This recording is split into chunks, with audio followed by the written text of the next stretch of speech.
नमस्कार दोस्तों। मैं दिनेश प्रसाद आपके सामने अपने एक विचार के साथ प्रस्तुत हुआ हूं। अगर आप मेरे विचार से सहमत हों तो कृपया कमेंट में अवश्य लिखिएगा। दोस्तों, आज का जो मेरा विचार है वो है समाज में वर्ण व्यवस्था क्यों की गई थी। साथियों, हमारे धर्मशास्त्रों में समाज में वर्ण व्यवस्था की व्याख्या की गई है। अलग अलग लोगों को वर्ण व्यवस्था के आधार पर स्थान दिया गया था, लेकिन उन वर्ण व्यवस्था के कारण समाज में बहुत सारी विसंगतियां पैदा हुई। समाज में जात पात ऊंच नीच की जो भावना लोगों के दिल में पैदा हो गई, वो समाज को काफ़ी हद तक पीछे ढकेलने का भी कार्य किया है। तो दोस्तों, हमारे धर्मशास्त्रों में जो समाज की वर्ण व्यवस्था की बात की गई थी वो मुख्यतः 4 भागों में विघटित किया गया था।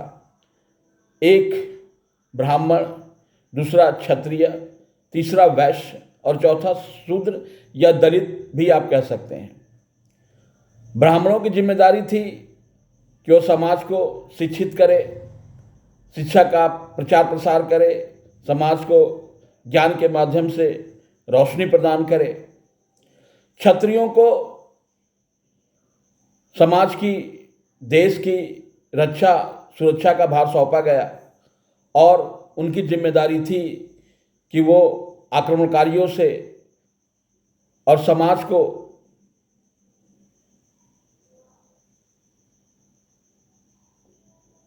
सही ढंग से शासित करने के लिए क्षत्रियों को जिम्मेदारी दी गई थी।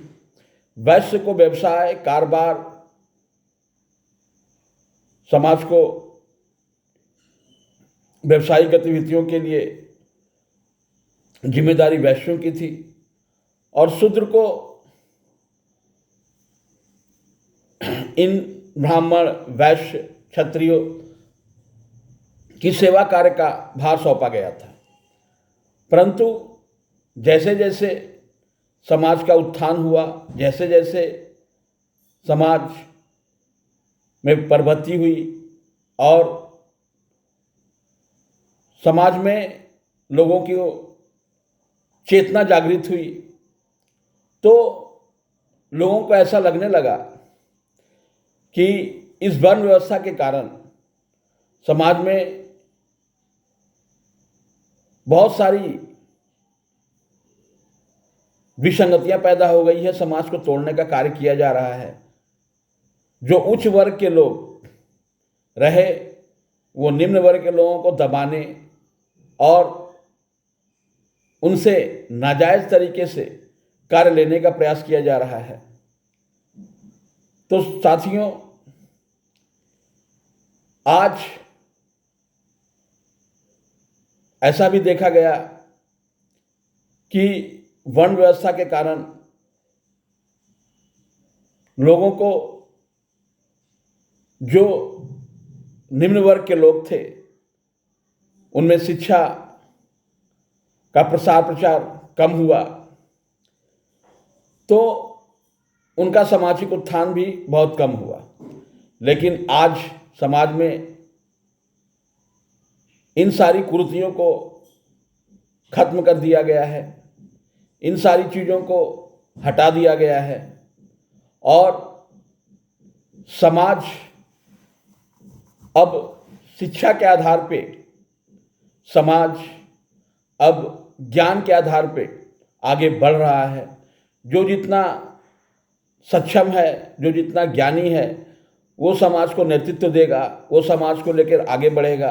अब ऊंच नीच, जात पात, ब्राह्मण, शूद्र, वैश्य, क्षत्रिय ऐसी कोई व्यवस्था नहीं रह गई और ये बहुत अच्छी बात है, क्योंकि जो ऐसा कोई भी व्यवस्था जो समाज को तोड़ने का कार्य करे वो समाज में नहीं होनी चाहिए और समाज को जो एक सूत्र में पिरोकर आगे बढ़े, जो एक सूत्र में लेकर के आगे बढ़े, उनको ही आगे बढ़ना चाहिए। कोई व्यक्ति जो उच्च वर्ग का हो और वो अज्ञानी भी हो तो उनको शिक्षा का दायित्व दे दिया जाए। अब ऐसा बात नहीं है।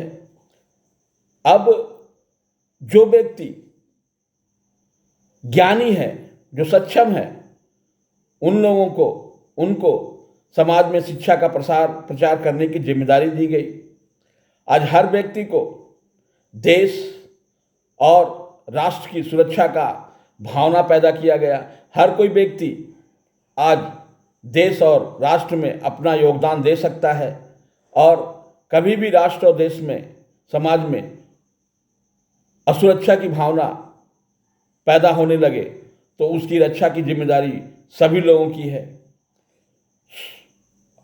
व्यवसाय हर व्यक्ति कर सकता है और व्यवसाय के माध्यम से समाज में जो भी उत्थान किया जा सके वो हर व्यक्ति की जिम्मेदारी हो जाती है। वो हर व्यक्ति अगर आगे बढ़ सके व्यवसाय के माध्यम से तो वो आगे बढ़ सके। और कोई अपनी सेवाएं किसी को दे करके अगर राष्ट्र निर्माण में, समाज के निर्माण में अपना योगदान कर रहा है तो वो उनको करना चाहिए। उसे शूद्र नहीं कहना चाहिए। जो सेवा करे वो शूद्र नहीं है। जो हर व्यक्ति का समाज के उत्थान में, समाज के विकास में अपना योगदान है। हर व्यक्ति समाज के लिए, राष्ट्र के लिए, देश के लिए, विश्व के लिए अपना योगदान दे। किसी तरह की ऊंच नीच, जात पात वाली बात का कोई सवाल ही पैदा नहीं होना चाहिए। और जो भी चीज़ें, ऐसी व्यवस्थाएं बनाई गई थी, उन व्यवस्थाओं को अब कोई ज़रूरत नहीं है, क्योंकि समाज में अब प्राथमिकता उन लोगों की हो रही है जो सक्षम है, जो ज्ञानी है, जो स्किल्ड है। उन्हीं लोगों को अपने कार्य में और हर जगह में प्राथमिकता हो रही है। राजनीतिक क्षेत्र हो या शिक्षा का क्षेत्र हो, किसी भी क्षेत्र में किसी जात पात, ऊंच नीच के आधार पर किसी का कोई चयन या किसी का कोई स्थान दिया गया हो, ऐसा बिल्कुल सही नहीं है।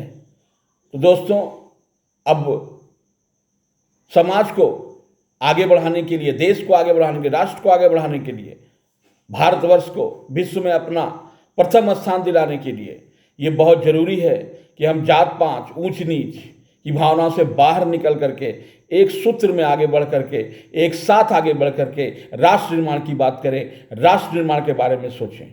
आज हमारे वैदिक शास्त्रों में, हमारे